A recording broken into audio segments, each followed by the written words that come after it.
Tenchu Stealth Assassins, the games where you can be a ninja, has never been more possible.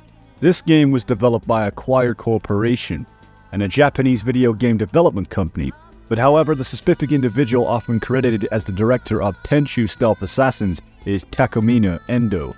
Takumiya Endo served as the director and one of the key figures in the development of this game. Tenchu draws a lot of inspiration from many great games, and one in particular is Metal Gear Solid, with its stealth aspects, because both Tenchu and Metal Gear Solid place a strong emphasis on stealth gameplay. Tenchu was around in the golden age of the PlayStation console. This game was first released in Japan in 1998, and later in North America and Europe in 1998 and 1999 respectively. The Tenchu franchise would go on to do something wonderful, spanning a great franchise and legacy of more Tenchu games, and then eventually moving on and branching out to something that was considered one of the greatest games of all time alongside the Dark Souls franchise, Sekiro: Shadows Die Twice. The Tenchu franchise was originally owned by Sony Music Entertainment, then purchased by Activision, who then sold the IP to From Software. Sekiro was originally planned as a new installment of Tenchu, the studio long-dormant stealth action ninja series, but however it was quickly outgrew the concept and became a new IP. So it's been quite a long time since I played this game, and maybe many of you are watching at home, but of course if you want to know what this game is like in 2023, well, let's jump right in.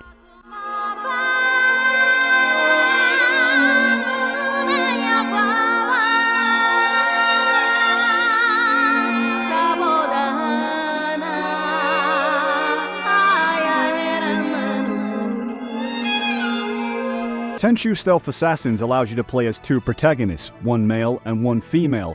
Both Rikimaru and Ayame are iconic characters in the Tenchu series, and players often have the opportunity to experience the game's missions from the perspective of each ninja. Their unique abilities and characteristics contribute to the variety of gameplay styles in the series, allowing players to choose a character that aligns with their preferred approach to stealth and combat. So to start things off in this game, why don't we jump into the world of Rikimaru?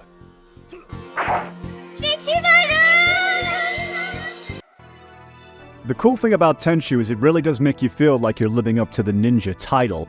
With each mission there is up to 9 levels and different stages, of course, in where you get to plan out your entire mission before you jump in.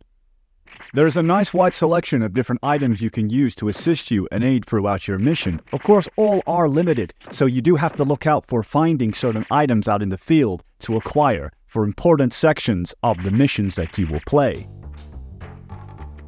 Stealth is quite heavily promoted within Tenchu. It is the best way to get around as a ninja, of course. The most notable item that you can get in the game is of course the grappling hook, which gives you the ability to climb higher objects to get the higher ground and scout out your enemies for stealth attacks in order to get to your goal. Within the HUD menu, just like Metal Gear Solid, we get like an awareness system, which naturally changes given on the level of priority or sound that you are making. The feel of approach is something that is greatly vast in this game. It is highly rewarding when you use stealth because you can instantly take out an enemy, instantly taking down their HP. Stealth is something that is really difficult in Tenchu, and you really have to take your time, so sometimes you will find yourself in full-on combat. But when you do, it is really thrilling, and the combat reminds me similar of Dark Souls, because it can be challenging. Each swing of the sword must be precise, and you must be quick in order to make it count. To put it short, it isn't just a simple hack and slash. I want to be ninja! With every corner or every direction you take within the game, there's always a surprise. Honestly, you don't know if you're going to get attacked by a stealthy ninja cat that's just going to insta-kill you. It's fair to say that Tenchu's first level in the game is both challenging but yet fun at the same time. It's a great way to get your bearings as playing as a ninja.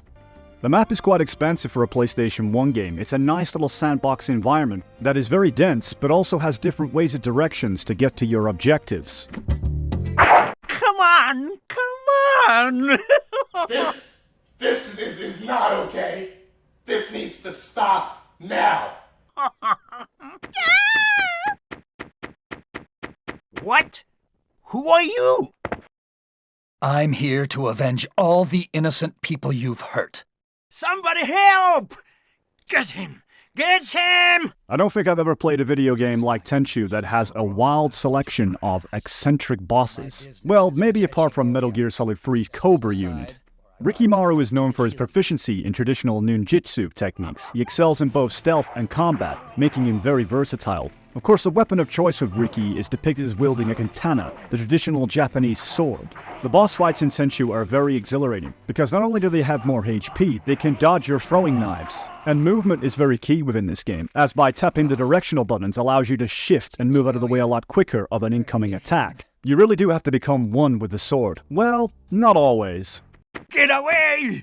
Help me, somebody! Your bodyguards are dead. And you are next. Because some sections in Tenchu, some of the bosses are quite cowardly, and you can literally just splice your way through them. I mean, this guy carries a gun, but he doesn't really know how to use it. My money! My money! Shut up, bitch! Shut the fuck up, Your bitch! greed sickens me. I hope your death is a lesson to others. The level of engagement is so widely vast within Tenchu. Yes, you can go and see scarecrows out and about on your journey if that's what you want to do, but with different missions means not just taking out several targets, it also means you can be a delivery man for a day. Yes, by delivering important secret messages for Lord Goda. Tenchu is set in feudal Japan during the time of samurais and ninja. The game's inspiration from Japanese history and folklore is evident in its portrayal of traditional Japanese architecture, clothing, and weapons. So this was long before I was born, and maybe you too, but director Akira Kurosawa is a director and a renowned Japanese filmmaker, and is known for his historical epics and samurai films. The visual aesthetics and the themes present in Tenchu may have definitely been influenced by Kurosawa's works such as the film Seven Samurai and Yojimbo. I mean, check this guy out. He's definitely a lady killer. You're definitely going to want to smash and not pass, if you get what I mean. Gay! On the second mission, things are considerably more difficult, because this time people are occupying the roofs and not just you. And of course, they're kind of like ninjas such as yourself. There's an array of ninjas you'll find in the second mission, one's carrying katanas, and one carrying like Wolverine-style claws. The physics in this game are really nice considering its era. In many cases of today, it makes most modern AAA games look like crap. But it's just little tiny details such as throwing your throwing knives and they still stay there for you to pick up. And if the enemy's nearby, they will pick them up and confiscate them. Yeah, that's what you get for being a naughty boy. It's fair to say there is no right or wrong in Tenchu. There's different ways of approaching and how you feel, and sometimes it might not go to plan, like I try to be a stealthy boy at times, and sometimes it never really works out. But the good thing is, it's got replayability, and that means you can go back and tackle the mission again. And to be fair, stealth is quite OP, especially if you're in crouch mode. As long as you're out of sight, you can usually stay undetected.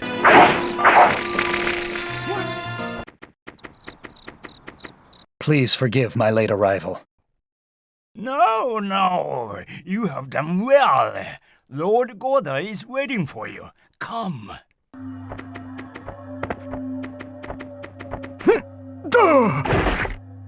Fatality. There's a cool variety of different kills you can do within Tenchu, and not just that, also with the environment. Whether if you're in a small village, or you're in a huge fortress surrounded by castles and soldiers, or even just something as simplistic and beautiful like the Forbidden Forest. It definitely goes without saying that the environments in Tenchu definitely make it more immersive, along with the level design and pacing that really makes it for an interesting adventure. And especially on level 3 where there's tons of pitfalls and traps that could definitely lead to a fatal death. The player has to really take in consideration too with all the items that they have, that they use them carefully, because once you use the item, there's no way of getting it back. But with the need for exploration in this game, one can find items just lying about on the floor. Of course you can use the rice trail in case you want to mark off locations, because sometimes you'll find yourself getting lost. The mice come out to play. That means you get to play too.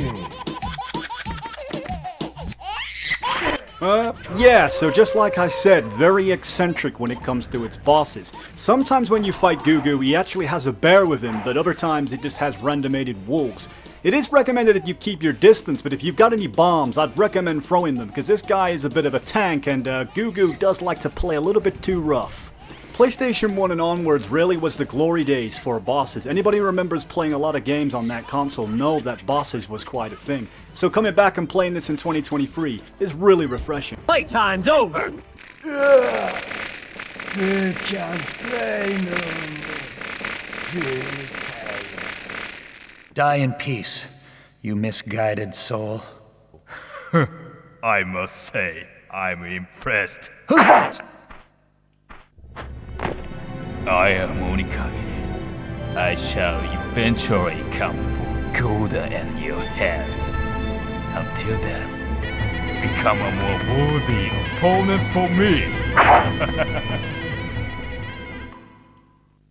You took your time getting here. So yeah, that's Onikage, a guy you'll run into quite often within Tenchu. The guy's clearly got a lot of issues and definitely doesn't pay child support. Put it like this, the guy doesn't need weapons to fight you. And he has a very weird sense of humor. I mean, guys, come on, look at his face. Does he look like someone you can trust? I beg your pardon? I guess you deserve a thank you this time? I'm over here stroking my dick. I got lotion on my dick right now. I'm just stroking my shit. Please stop right where you are. You seem to be in great haste for such a late hour. Where are you going? The night is no time for a woman to be training.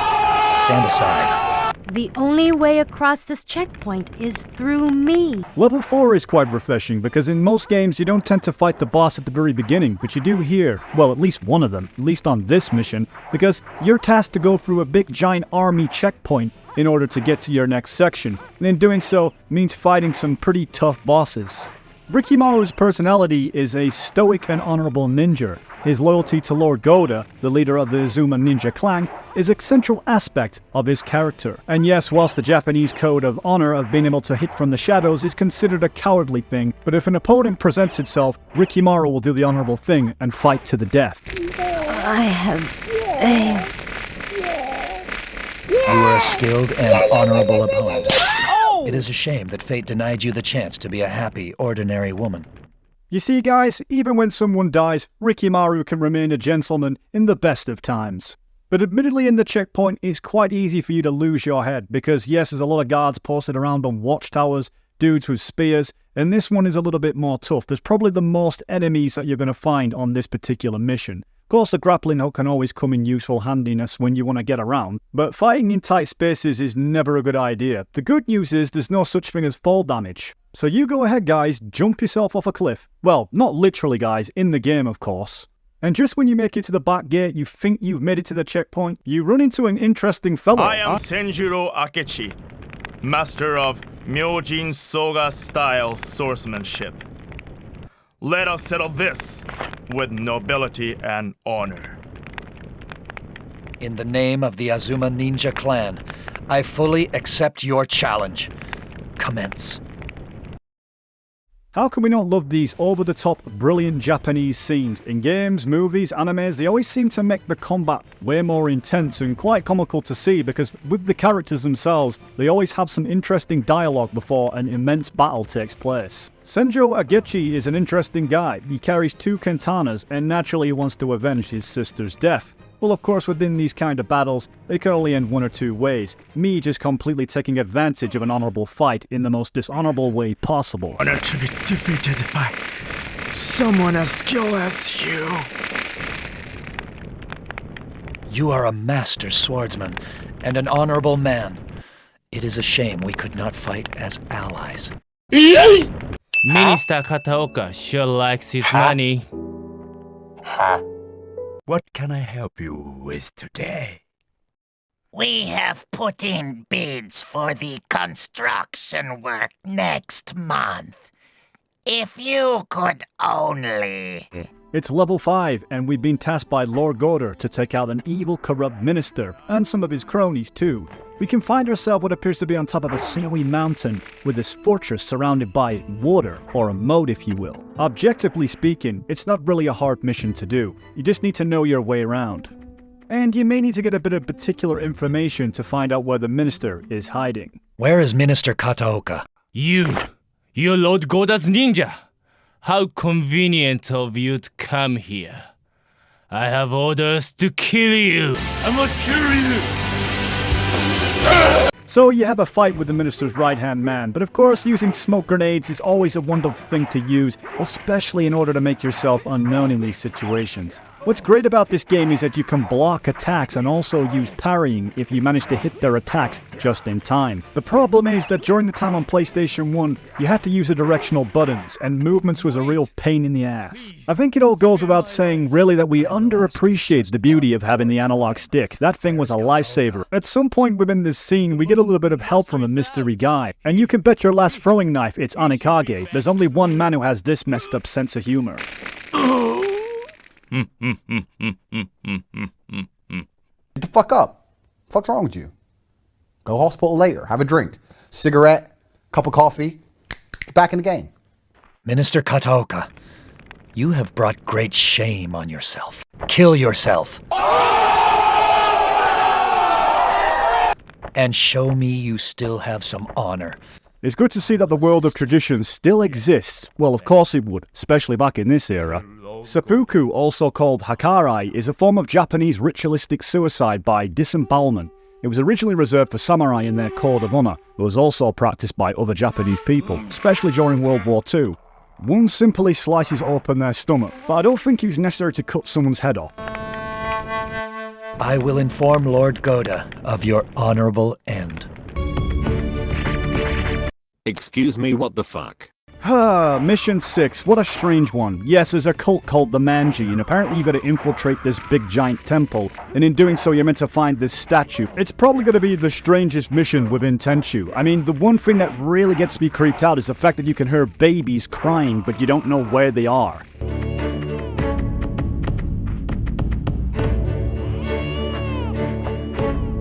So once you ascend the temple and you do a little bit of sightseeing, you get a better look at this statue. But anyway, there's a boss who's guarding it, and you could say that she's more stranger than the likes of Gugu. I know what you want. You want the stone. It's safe inside my belly. You're not going to get it.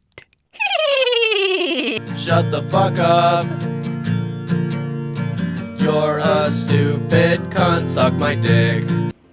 So if my day couldn't get any more messed up, I have to fight a weirdo wearing Speedos, along with a big giant woman who eats babies who has a big giant metal lollipop trying to kill me. Yeah, what a weird day. To be fair, this bitch needs to hit the treadmill because this didn't pose no challenge at all. My precious stone. Burn in hell, you heretic. I found that somewhat amusing. Yep, just like I said, Anikage has got a weird sense of humor. But anyway, this is the first encounter you'll have with him in terms of having a fight.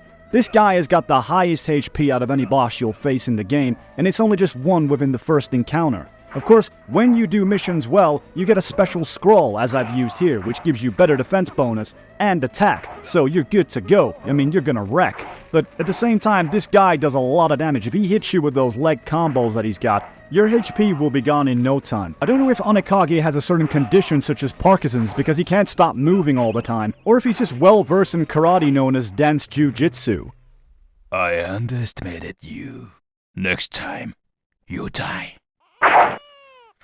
Watch me backflip, watch me backflip. So some of you wondering, what is the theme and the setting of Tenchu? Well, Sengu is a Japanese word that means warring states. It is also the name of a period of Japanese history which lasted from the 15th to the 16th century, characterized by civil wars and social upheavals. During the period, various samurai warlords and clans fought for the control in the Japan power vacuum, while the Aikiki emerged to fight against samurai rule. It would also bring around the arrival of Europeans in 1543, with the stoic ninja Rikimaru and their spirited Kunoichi Ayame, who are a part of the Azuma ninja clan for their employer, the benevolent Lord Goda, and of course his daughter, Princess Kiku, which unfortunately has taken a turn for the worse and has fallen ill, which within the painstaking level 7 requires me to climb some great mountain in order to get some herb for her to be cured. Of course, this mission for me was the most annoying because the one problem that this game suffers with is draw distance. Yes, you can't see like 2 centimeters what's in front of your face,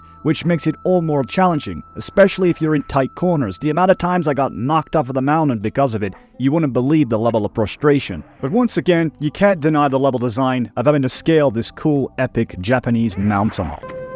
So this is the herb. Princess, I'm on my way. Though Onikage has been up to his old tricks and has released a load of demon-possessed soldiers, should we say, that has overtaken one of Lord Goda's castles. Of course, we, being the infiltration specialists, have to infiltrate inside and find out what exactly Onikage is getting up to. I'd say, personally for me, this mission probably had the best level design. The only way to get to the very top of the fortress tower was to be inside the building. You couldn't scale it from the outside. But also the enemies too. They seem to be a little bit more challenging. But if you could hit them fast, you could use stealth and action together at the same time. As painful as the controls were using the directional buttons, once you've learned how to master the movement and controls, definitely become more fluent in PS1 ninja skills. Super idol 的笑容都没你的甜，白昼的眼眸都没你。 Whoa, Rick, check this guy out. He's got a lot going on for him. Silence, Morty. With the second time fighting Onikage, things get a lot more difficult. This time he doesn't run away and you gotta fight him to the very end. And it's so hard to concentrate without not looking at his HP bar. Once you understand the arts of dance jujitsu, trying to defeat Onikage isn't as bad as it seems. Up until you plant another mine and blow yourself up, in which gives him time to take a health potion. Yeah, just great.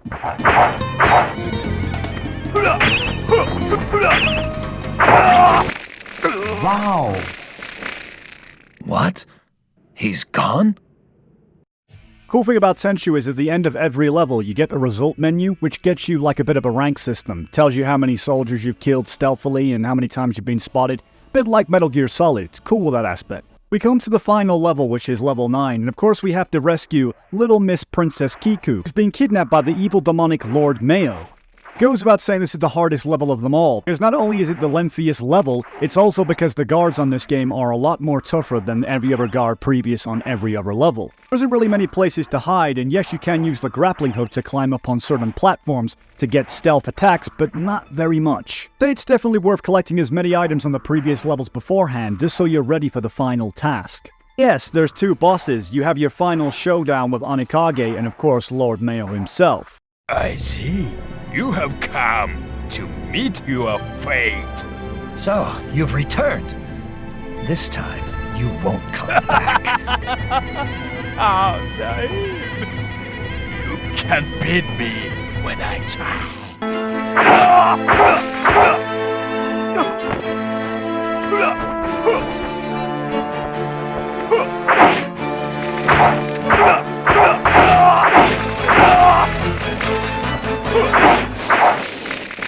Stop!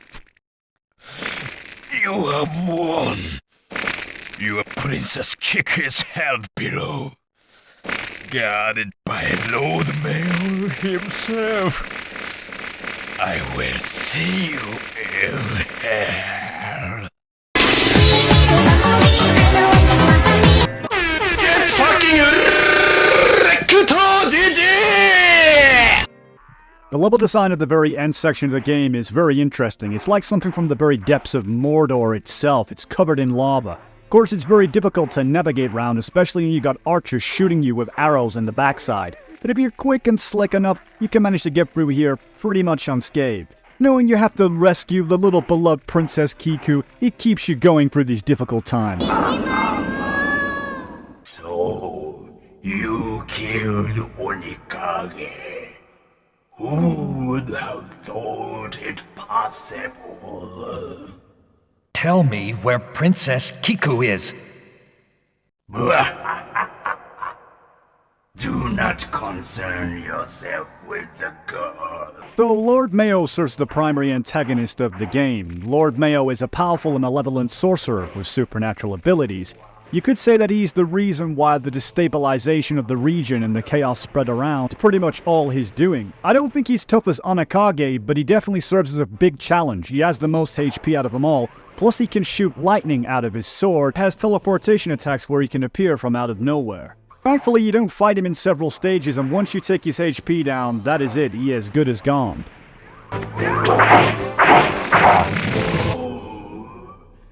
This cannot be a mere human.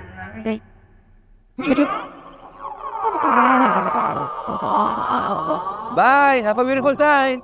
Lord Mao finally defeated and sent back to the realms of the unknown, we rescue Kiku, and I'm sure Lord Goda is going to be very happy with that. But of course, we gotta make a hasty escape because the ruins are falling apart. Finally, it seems Rikimaru sacrifices himself for the greater good, save Ayame and Princess Kiku. Of course, there's two different endings because you play as Ayame as well, but Princess Kiku is clearly devastated from what seems like a dead Rikimaru.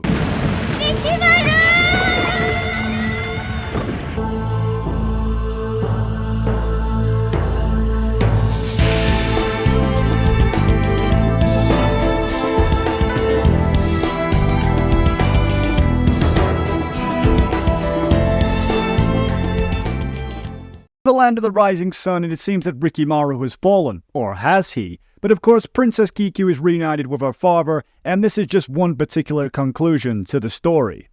Now we put the spotlight on Ayame, one of the greatest characters within the Tenchu franchise alongside Rikimaru. Her skills and talents and abilities really make for an interesting bit of gameplay. Not just within her fighting combat style, but also her attitude towards her enemies. It's not necessary for me to explain the story again because it's exactly the same as Rikimaru's. Only the one thing that is very interesting is that the dialogue that Ayame uses is very unique to her own character style. Ayame is more spirited and determined. She is dedicated to the Asuma Ninja clan and shares its commitment to fulfilling the missions to protect the land, but with more confidence and level of approach. Simple, she's not exactly as very honorable as Rikimaru, more forward and direct, and that's quite admirable. This is what sets the two protagonists apart from one another. Right where you are. You seem to be in great haste for such a late hour. Where are you going? A beautiful night. You should be looking for a boyfriend, not playing with your dad's weapon. I have failed. If you worried more about your skill and less about my manners, you'd still be alive. Anybody got a pen? Because I feel like writing this girl a love letter. Ayame is a complete badass. She's very unique to her own style and way of fighting. It's easily noticeable within combat gameplay. Rikimaru has a more precise and precisional fighting style, whereas Ayame seems to have more a fast, styleless ways of attacks, hitting you with a mass amount of specs that just seem to be non-stop. Honestly, it's probably most fun to play as Ayame. Ayame has some cool weapons. She wields two twin kodachis, which are short swords. And these weapons of course allow her to engage in close quarters combat with finesse. Her combat style emphasizes speed and pure precision. But get the F out of the way when you fight in this one. Stop! You have won. Now that I'm warmed up, it's time for Lord Mao. What is Tenchu like in 2023? Well, it's fair to say that the game hasn't changed at all, and that's exactly what I expect from a great title from the PlayStation 1 days. In fact, it still lives up to the expectations we had all them years ago playing this classic title. For you guys who were born way past the PS1 generation, I couldn't highly recommend playing a game more to go back to the Ninja classic title roots that made these games so great as they was. No doubt that the IP of Tenchu is in the best hands possible, being from the company From Software, who make the beloved Dark Souls games. Hopefully we'll get the beloved remastered Tenchu games perhaps one day from this company, or maybe a new game from them. But one can't deny the brilliance of the making of the game, Sekiro Shadows Die Twice, that is highly revered that would all be inspired by the likes of Tenchu. Anyway guys, this is me, the Voice Box. Please like and subscribe, and thank you for joining me, and we'll meet again.